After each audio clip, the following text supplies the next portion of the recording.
तरह मैंने कहा आपके साथ मैं डिस्कस करूंगा ट्रेड यूनियंस जब परफेक्टली कंपैरेटिव लेबर मार्केट में आती है तो वेजेस एंड एम्प्लॉयमेंट कैसे डिटरमिन होती है, और अगर ट्रेड यूनियन मोनोपोली में आती है तो कैसे डिटरमिन होती है। उसके बाद फिर हम वेज डिफरेंशियल्स करेंगे। We have around 38 minutes. So एक क्विक रीकैप।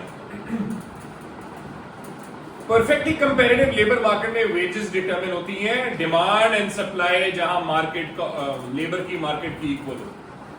सो जब लेबर की डिमांड लेबर की सप्लाई की इक्वल होती है वहां पे मार्केट में वेजेस सेट होती है ये, और यही वेज क्योंकि फर्म्स अब ऑब्वियसली बात है वेज टेकर्स होती हैं तो यही वेज वो सेट करती है बेसिकली, ठीक है। और क्योंकि फर्म्स वेज टेकर्स हैं therefore this wage line is marginal cost of labour, और जहां ये marginal cost of labour marginal revenue product of labour के इक्वल होती है, this is the number of workers that firms will hire in perfectly comparative firms. तो ये हो गया परफेक्टली कंपैरेटिव लेबर मार्केट। फिर मोनोपोली। मोनोपोली में सप्लाई का अपवर्ड स्लोपिंग बनाना है और मार्जिनल कॉस्ट ऑफ लेबर उससे ज्यादा अपवर्ड स्लोपिंग, ये हम ऑलरेडी कर चुके हैं। फिर एमआरपीएल अपवर्ड स्लोपिंग है, जहां एमआरपीएल एमसीएल के इक्वल है, ये क्राइटेरिया वेज एंड एम्प्लॉयमेंट दोनों का, जहां एमआरपीएल एमसीएल के इक्वल है ये पॉइंट। अब प्लीज बहुत बच्चे गलती करते हैं, ये गलती ना करना प्लीज। अभी ये तुम लोगों का अगले हफ्ते इसका टेस्ट आ रहा है लेबर मार्केट्स कैसे का, तो प्लीज ये गलती नहीं करनी कि बच्चे यहां से वेज बना देते हैं WM। नहीं भाई, ये वेज नहीं हो सकती। वेज कभी मार्जिनल कॉस्ट ऑफ लेबर से नहीं हो सकती, सप्लाई कर्व से हो सकती। इसीलिए यहां से नीचे लाए सप्लाई कर्व तक, ये वेज हो गई और एम्प्लॉयमेंट होगी मोनोपोली की। कंपैरेटिव मार्केट से अगर इसको कंपेयर करें जहां डिमांड एंड सप्लाई इक्वल है, कंपैरेटिव मार्केट का इक्विलिब्रियम है, तो हम देख रहे हैं जी कंपैरेटिव मार्केट की वेज भी ज्यादा है, एम्प्लॉयमेंट भी ज्यादा है, क्योंकि मोनोपोली के पास एक्सप्लॉयटेटिव पावर भी है और कंपैरेटिव मार्केट हाईली एफिशिएंट होती है। अब आते हैं ट्रेड यूनियन जब परफेक्टली कंपैरेटिव लेबर मार्केट में इंटरफेयर करती है तो क्या होता है। वो आपके लिए डायग्राम बनाता हूं, गौर से सुनिएगा। Everyone should be looking at the board. Phone बंद कर दें वरना फोन टूटेंगे।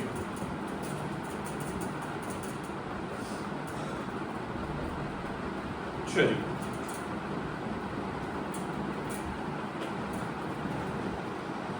अब हम कर रहे हैं वेज डिटर्मिनेशन, एक्चुअली वेज नहीं, wage and employment determination when trade unions intervene in perfectly competitive labor markets। जब perfectly competitive labor markets में ट्रेड यूनियन इंटरवीन करती है तो क्या होता है, ठीक है। आपने डायग्राम अब गौर से देखना है, यहां पे डायग्राम में कैसा बना रहा हूं।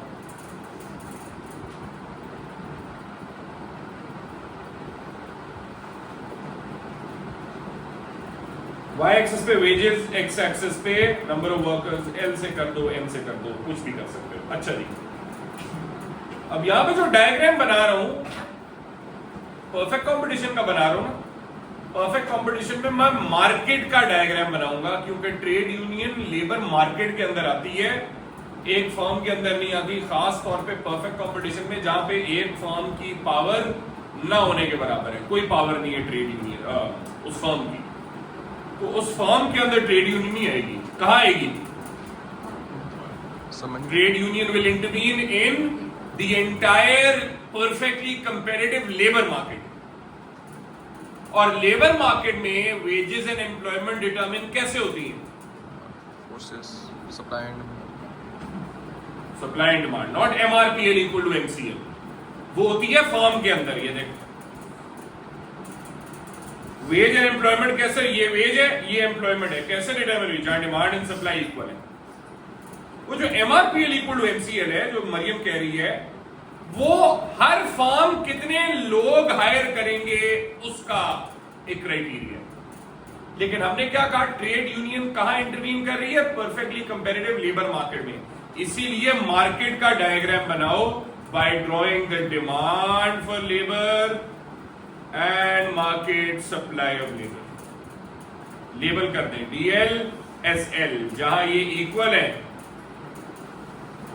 ये हो गई वेज कंपेरेटिव मार्केट WC, ये हो गई एम्प्लॉयमेंट कंपेरेटिव मार्केट LC। कोई मसला अभी तक फर्म वाला नहीं समझ आया है? वो नहीं समझ आया कि ट्रेड यूनियन मार्केट में ये ज़ैनब देख रही है नीचे क्योंकि अपने फोन पे है, इसका फोन मैंने इसके सर पे फोड़ना है, देखेंगे कौन सा पहले जल्दी टूटेगा। बार बार मैं देख रहा हूँ ऐसे ऐसे कर, मुझे उसको लग रहा है मैं बेवकूफ हूँ, ऐसे ऐसे करके दिख रही है, बेवकूफ बन जाएंगे सर, पड़ेगी इसलिए। हाँ, वो नहीं समझ आया कि ट्रेड यूनियन है वो मार्केट में इंटरफेयर करेगी फर्म की बजाय, वो वाला पॉइंट। नहीं, दोबारा क्वेश्चन पूछ। जो आपने कहा कि ट्रेड यूनियन जो है वो मार्केट के इंटरफेयर करेगी बजाय एक स्पेसिफिक फर्म के, वो वाला पॉइंट समझ। Good question. सो हमजा कह रहे हैं कि सर ट्रेड यूनियन मार्केट के अंदर इंटरफेयर करेगी रादर देन फर्म। क्यों ऐसा है? क्योंकि देखो परफेक्टली कंपेरेटिव लेबर मार्केट्स के अंदर बहुत ज्यादा फर्म्स होती हैं, बहुत ज्यादा एम्प्लॉयर्स होते हैं। In most cases her firm में ट्रेड यूनियन नहीं आती, हर फर्म में ट्रेड यूनियन स्टार्ट नहीं होती। सारी फर्म्स के वर्कर्स की मिलाकर ट्रेड यूनियन आमतौर पे शुरू होती है। लेकिन जो हमजा ने कहा है ना कि कभी कभी या कुछ केसेस में ट्रेड यूनियन फर्म में हो सकती है या हो सकती है, तो अभी मैं जो डायग्राम बना रहा हूं ना ट्रेड यूनियन का, ये तो मार्केट का बना रहा हूं ना, फर्म का भी बना देता हूं तुम्हारे लिए। पर मेरा मशवरा होगा ऐसे के अंदर आप ये बने, ठीक है, मार्केट का डायग्राम बनाए। डोंट कंफ्यूज योरसेल्फ, क्योंकि दो डायग्राम बनाने पड़ेंगे तुम्हें या दो डायग्राम याद करने पड़ेंगे, डायग्राम एक ही याद, but you can make that one. तो उस पे आते हैं। सो ये तो हो गया जी मार्केट में वेज एंड एम्प्लॉयमेंट कैसे डिटरमिन हो रही है। अब ट्रेड यूनियन क्या करती है? एक मिनिमम वेज सेट करती है ना, मिनिमम वेज नेगोशिएट करती है, WU उसको कहते हैं, ठीक है। अच्छा, वो कहां पे शुरू होगी? ऊपर,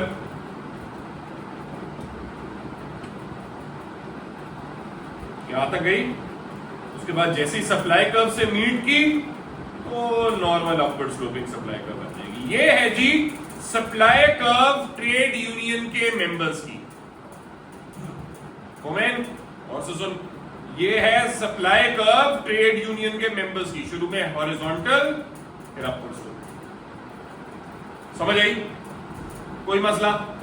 ठीक है, ये आपका WU हो गया, सप्लाई कर्व होगी। अच्छा, वेज तो डिटरमिन हो गई। अब आते हैं एम्प्लॉयमेंट पे। एम्प्लॉयमेंट ट्रेड यूनियन के मेंबर्स की एम्प्लॉयमेंट कहां डिटरमिन? जहां डिमांड कर्व को इंटरसेक्ट। शाबाश, जहां डिमांड कर्व को ये लाइन इंटरसेक्ट कर रही है रेड वाली, यहां से नीचे ले आओ पॉइंट,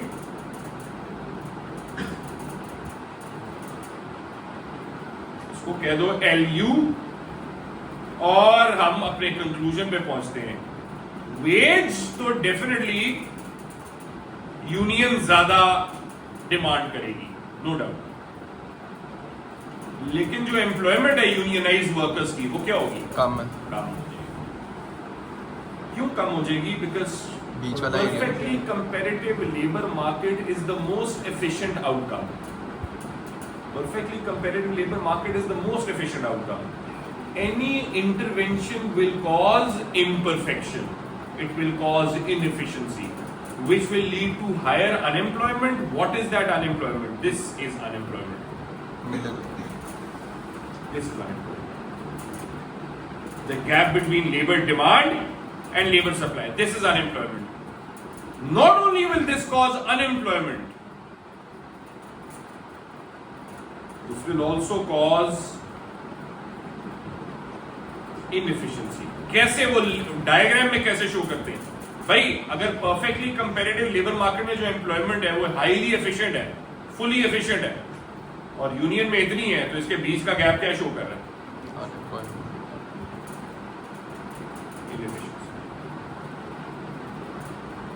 ये इनएफिशिएंसी शो। तो इस डायग्राम से अनएम्प्लॉयमेंट भी शो कर सकते हैं, इनएफिशिएंसी भी शो कर सकते हैं। देयरफॉर हम ये कहते हैं कि trade union in perfectly comparative labour market is good और bad? Is bad. This is not the right outcome. Perfectly comparative labour market को छेड़ना नहीं चाहिए, ठीक है। चाहे ट्रेड यूनियन कितनी भी वेल इंटेंशन्ड है, they should not be intervening या interfering in the perfectly comparative labour market unless trade unions don't dictate minimum wage, but they give their members training. Rather than trade union अपने members के लिए minimum wage negotiate करे, वो अपने members के लिए training provide करें। अब उससे क्या होगा? उनकी वेज वैसे ही बढ़ जाएगी, डिमांड ज़्यादा है उनकी। शाबाश, ये veg workers, demand supply, perfect competition की वेज WC और LC। Trade union minimum wage नहीं नेगोशिएट करती, ठीक है? ट्रेड यूनियन मिनिमम वेज नहीं नेगोशिएट करती। ट्रेड यूनियन क्या करती है? अपने मेंबर्स को ट्रेनिंग देती है। ट्रेनिंग से स्किल्स बेहतर होते हैं, उससे प्रोडक्टिविटी बेहतर होती है। पूरी एक्चुअली मैं चेन आगे कराऊंगा। उससे डिमांड बढ़ेगी, डिमांड बढ़ गई, राइटवर्ड शिफ्ट हो गया, जो नई वेज है वो किधर चली जाएगी? हायर WC प्राइम, और एम्प्लॉयमेंट भी किधर चली जाएगी? हायर। तो वेज भी बढ़ गई, एम्प्लॉयमेंट भी बढ़ गई ड्यू टू ट्रेनिंग। इसीलिए ट्रेड यूनियन हमेशा बुरी नहीं होती, कभी कभी ट्रेड यूनियन अच्छी भी हो सकती है। ये आपका इवैल्यूएशन में आंसर आएगा, ये आपका इवैल्यूएशन में आंसर आएगा कि trade unions in some cases perfectly comparative labour market के अंदर अच्छी भी होती है। ज्यादातर बुरी होती हैं क्योंकि मिनिमम वेज आमतौर पे नेगोशिएट करती हैं। क्यों?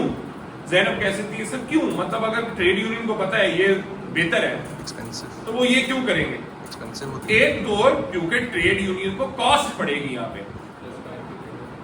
Cost number 1। नंबर 2, टाइम लगेगा, वेज बढ़ाने में टाइम लगेगा, क्योंकि पहले मैंने तुम सबको, मैं ट्रेड यूनियन का वो लेट्स सपोज हेड हूं और तुम ट्रेड यूनियन के मेंबर्स हो, पहले मैं क्या करूंगा? मैं पहले तुम लोगों को ट्रेनिंग दूंगा, ट्रेनिंग में टाइम लगेगा, उसके बाद तुम्हारी प्रोडक्टिविटी बेहतर होगी, उसके बाद कई महीने बाद तुम्हारी वेज बढ़ेगी। लेकिन अगर मैं मिनिमम वेज तुम्हारे लिए नेगोशिएट करता हूं तो कई लोग तुम में से ज्यादा वेज इंस्टेंटली कमा पाएंगे, उनको लंबे चौड़े मेथड से गुजरने की जरूरत नहीं है। ठीक है, समझ आई? राइट? तो ये 2 मसाइल हैं इसमें भी, कि कॉस्टली होगी और इसमें टाइम भी लगेगा। ठीक है, ये चीज मैंने अपने नोट्स में नहीं इतनी डिटेल में लिखी जितनी यहां पे मैंने मेंशन की आपके साथ। मैंने अपने नोट्स में सिर्फ ये लिखा है कि ट्रेड यूनियन के अदर वेज क्या है, ये ट्रेनिंग कोर्सेज से प्रोडक्टिविटी बढ़ेगी, लेकिन ये डिटेल में नहीं लिखी। आई वुड सजेस्ट ये तुम लोग चलो इसकी मैं पिक्चर ले लेता हूं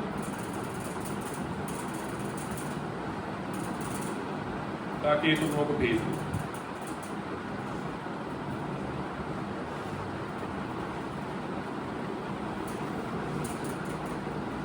In this case, trade union is good, but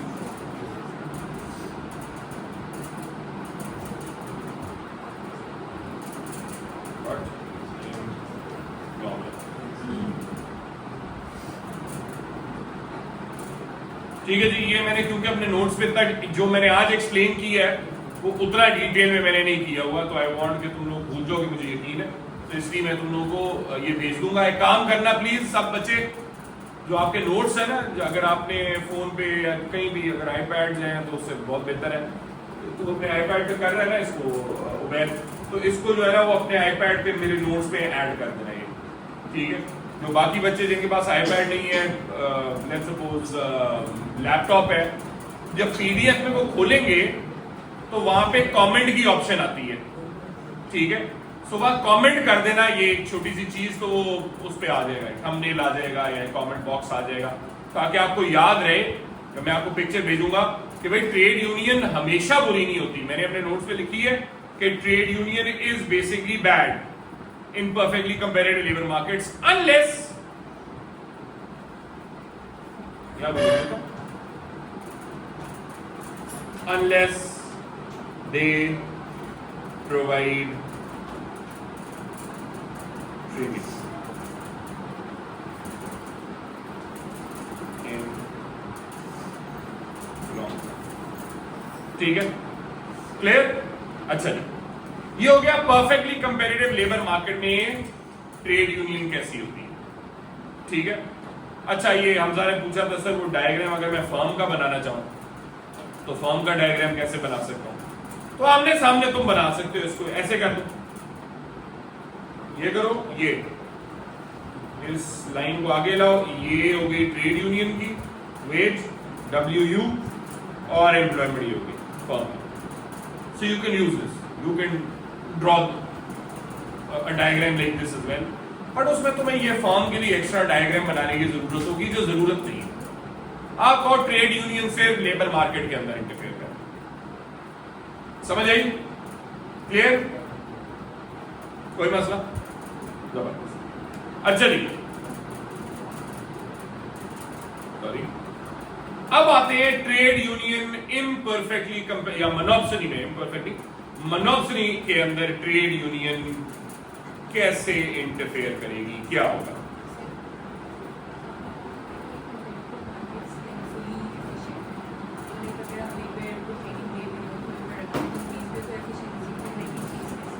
नहीं, क्योंकि work, very good question.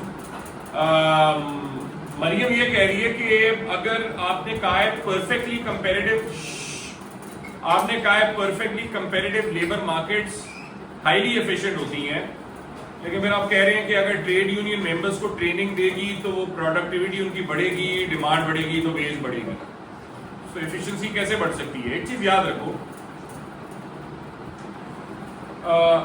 Perfectly comparative labour market fully efficient है, बट वो एफिशिएंसी इंक्रीज हो सकती है अगर आप कुछ आउटसाइड इंटरवेंशन करो। ठीक है, जैसे आप ट्रेनिंग दो तो एफिशिएंसी मतलब जो वर्कर्स की एबिलिटी टू प्रोड्यूस है वो क्या हो गई है पहले से ज्यादा। एफिशिएंसी क्या होता है? गौर से सुनो, एफिशिएंसी होता है मेरी जो कैपेसिटी है मैं उस पे बना रहा हूं, ट्रेनिंग से वो कैपेसिटी क्या हुई है? इंक्रीज हुई है। तो समझो आप पीपीसी के ऊपर हो, लेकिन जब पीपीसी शिफ्ट हो गया है तो एफिशिएंसी के लिए अब ये वाला तो काम नहीं है ना, फिर आपको यहां पे आना पड़ेगा। This is what training is doing. ठीक है, अब आते हैं जी trade union intervention in monopoly. Trade union जब मोनोपोली में इंटरवीन करेगी वो अच्छी है या बुरी है? लेट्स सी, डायग्राम बनाते हैं।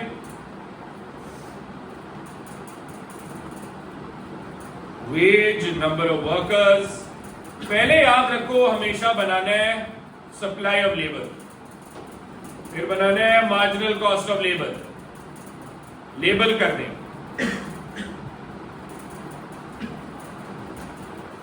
फिर बनाना है marginal revenue product of labour.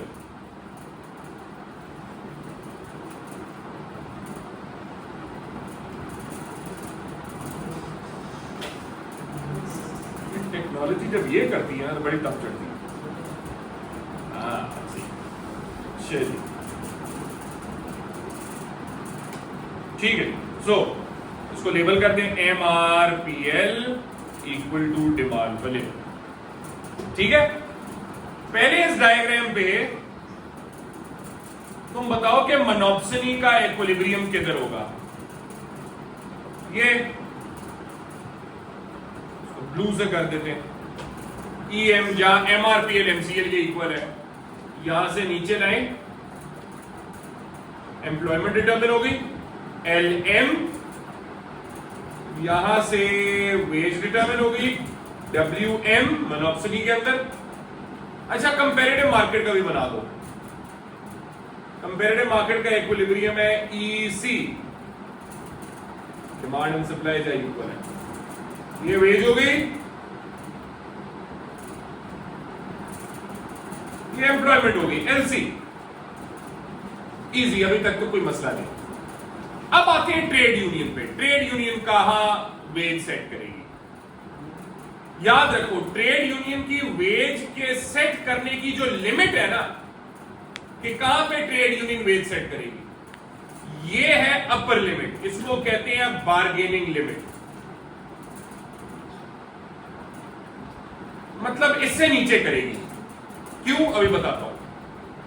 और ऑब्वियस ही बात है, इससे ऊपर करेगी, बिकॉज मोनोपोली अपने वर्कर्स को एक्सप्लॉइट करती है ना, तो कम वेज देती है, तो नेचुरल सी बात है इससे ऊपर वेज देगी। कितनी ऊपर देगी? आमतौर पे वो कंपेरेटिव मार्केट के इक्वल या उससे ज्यादा ही करती है ऑब्वियसली। सो हम ट्रेड यूनियन की वेज को यहां से लेकर यहां भी लेके जा सकते हैं। मैं इसको थोड़ा और ऊपर कर रहा हूं, ये यहां से लेकर के यहां तक, और फिर आपको छोटे होगी। सही सप्लाई कर्व के साथ वो क्यों हो जाती है पैरेलल? पैरेलल नहीं, सप्लाई कर्व बन जाती है ना। क्यों? क्योंकि सप्लाई कर्व दिखा रही है वर्कर्स को वेजेस कितनी मिलेगी। देख, अगर थोड़े वर्कर्स हायर करेगी फर्म्स, तो वो थोड़ी वेज देना चाहेंगे। Firms basically would want to give less wages when they are hiring less workers. ठीक है, बिकॉज उनके पास इतना इंसेंटिव नहीं है कि ज्यादा वर्कर्स हायर करें, तो थोड़े हायर कर लें तो थोड़ी वेज देंगे। ट्रेड यूनियन कहती है हमें इस वेज से कम नहीं चाहिए। ठीक है, तो अगर हमें थोड़े वर्कर्स हायर करें, we don't care, we need this wage, ये चलती जाएगी।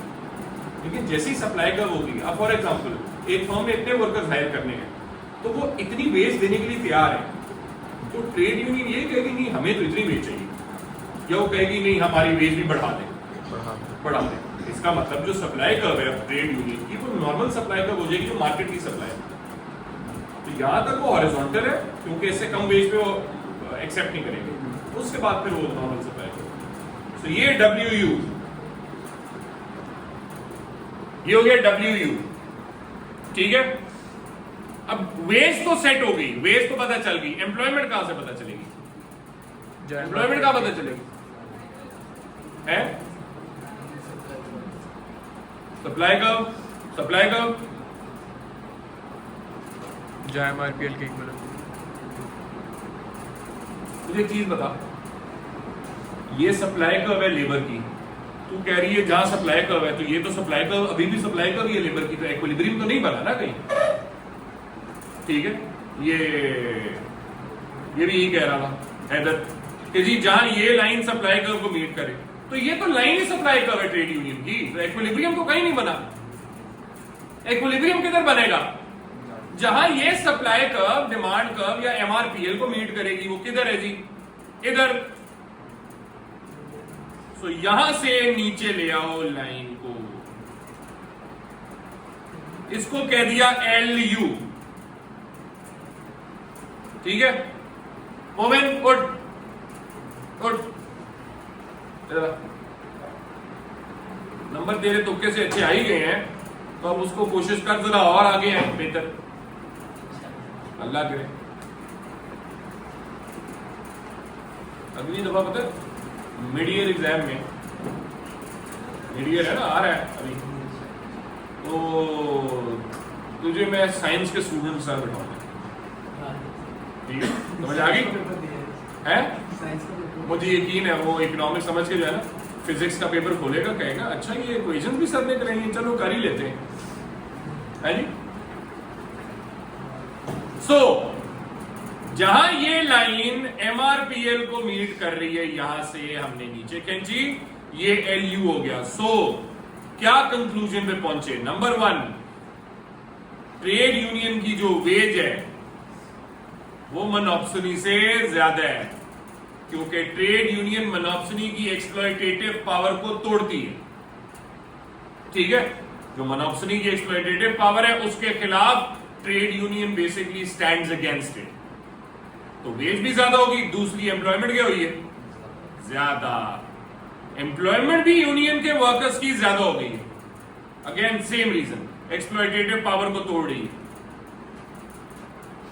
ठीक है, ये हो गए जी ट्रेड यूनियन जब इम्परफेक्ट या मोनोपोली की मार्केट में इंटरवीन करती है तो ये होता है, ठीक है। ये आपके सामने चारों डायग्राम्स बने हुए हैं। एक पांचवा भी है गवर्नमेंट इंटरवेंशन का, वो भी जल्दी से करा दूं, एक इंपॉर्टेंट चीज और भी रह गई है। सो गवर्नमेंट के इंटरवेंशन से पहले, क्योंकि बहुत छोटे हैं, बहुत आसान है, आई होप ये डायग्राम्स आपको आ गए हैं चारों। These are very important diagrams. Labour market के ऐसे बहुत इंपॉर्टेंट है तुम लोगों के लिए। 2025 के मेरे स्टूडेंट्स के पेपर में लेबर मार्केट्स का सवाल आया था। इस दफा मैं उम्मीद करूं मार्केट फेलियर आएगा, बट लेबर मार्केट्स आ सकता है फिर भी, ठीक है, या कंज्यूमर थ्योरी भी आ सकता है, राइट। तो इन तीनों चैप्टर्स के एसएस की तैयारी अच्छी करनी है, इसीलिए नेक्स्ट वीक इसका मैं टेस्ट लूंगा इंशाल्लाह। है एक्सेप्शन नहीं, गुड क्वेश्चन। कैसे ट्रेड यूनियन आपने कहा है, तो ट्रेड यूनियन देयरफॉर मोनोपोली में अच्छी है बुरी है? अच्छी है। क्या इसकी कोई एक्सेप्शन है? नहीं, मोनोपोली में ट्रेड यूनियन अच्छी है बेसिकली, क्योंकि मोनोपोली बुरी है, मोनोपोली इज बैड, ठीक है। वो वर्कर्स को एक्सप्लॉइट करती है, तो ट्रेड यूनियन उस एक्सप्लॉइटेशन से बचा सकती है वर्कर्स को, ठीक है। इस डायग्राम से पहले I want to cover trade union की पावर कब ज्यादा होती है, ठीक है। बट उससे पहले ये जरा देखो what are the other wage जिससे ट्रेड यूनियन मेंबर्स की वेजेस को अफेक्ट कर सकती है। एक हम बड़े डिटेल में कर चुके हैं, नेगोशिएटिंग अ मिनिमम वेज, ये कर चुके हैं ना, ठीक है। तो मिनिमम वेज की नेगोशिएशन हम कर चुके हैं। ये एक तरीका है ट्रेड यूनियन की इंटरवेंशन का। दो और तरीके हैं। नंबर 2, ट्रेनिंग कोर्सेज, जिससे कौन सी कर्व कहां शिफ्ट होती है लेबर की? डिमांड राइट या एमआरपीएल राइट, ठीक है। तीसरा स्ट्राइक्स भी कर सकती है। ट्रेड यूनियन स्ट्राइक करेगी तो कौन सा कर्व कहां शिफ्ट होगा लेबर का? सप्लाई कर्व किधर? लेफ्टवर्ड। ये लेबर की सप्लाई लेफ्टवर्ड शिफ्ट होगी तो वेज बढ़ गई ना। तो ये 3 तरीके, और ये तीनों आने चाहिए आपको, तीनों आने चाहिए। जब ट्रेड यूनियन के बारे में आप लिख रहे होगे अपने पेपर के अंदर, ये तीनों आने चाहिए। समझ आई? समझा? क्लियर? अच्छा जी। What are the determinants of trade union power? Trade union के पावर के डिटर्मिनेंट्स क्या है? Number 1, size of a trade union membership, ठीक है। ट्रेड यूनियन की मेंबरशिप की साइज क्या है? What is meant by size of a trade union membership? Number of members, number of workers, कि कितने वर्कर्स उस ट्रेड यूनियन में हैं। अगर एक फर्म है जिसमें ट्रेड यूनियन में ज्यादातर वर्कर, जो उस फर्म के ज्यादातर वर्कर्स ट्रेड यूनियन के मेंबर्स हैं, उस फर्म की पावर ज्यादा होगी, उस फर्म की ट्रेड यूनियन की पावर ज्यादा होगी, या उस फर्म की ज्यादा होगी जिसमें आधे से भी कम ट्रेड यूनियन के मेंबर्स हैं? इसमें ज्यादा होगा। जहां ज्यादा वाली है, बिल्कुल, जहां ज्यादा वर्कर्स ट्रेड यूनियन के मेंबर्स हैं उसकी पावर ज्यादा होगी। ऑब्वियस सी बात है, बिकॉज वो कलेक्टिवली एक्शन ले सकते हैं, ठीक है। हर पॉइंट का एक्सप्लेन करना है कि क्यों पावर ज्यादा है, क्योंकि वो कलेक्टिव एक्शन होगा, ठीक है। Number 2, proportion of labour cost out of the total cost. Labour एक फर्म को कितनी महंगी पड़ रही है? फॉर एग्जाम्पल, एक फर्म है, फर्म ए। फर्म ए की टोटल कॉस्ट $10 मिलियन है। 10 मिलियन में से $7 मिलियन वो लेबर पे खर्च करती है, और फर्म बी, उसके भी $10 मिलियन कॉस्ट है, लेकिन उस 10 मिलियन में से सिर्फ 3 मिलियन वो लेबर पे खर्च करती है। किस फर्म में ट्रेड यूनियन की पावर ज्यादा होगी, ए या बी? बी। शाबाश। क्योंकि जहां labour cost as a proportion of total cost कम है ना, वहां ट्रेड यूनियन के पास रूम फॉर नेगोशिएशन ज्यादा होगा, बिकॉज दे कैन से कि जी आप खर्चा बाकी चीजों में तो कर रहे हैं, हमें भी कुछ ज्यादा पैसे दें, तो वहां ट्रेड यूनियन की पावर ज्यादा होगी। Number 3, elasticity, WED, price elasticity of demand for the firms product. अगर एक फर्म के, मैंने यहां लिखा हुआ है, अगर एक फर्म के प्रोडक्ट की डिमांड इनइलास्टिक होगी तो ट्रेड यूनियन की पावर ज्यादा होगी। क्यों?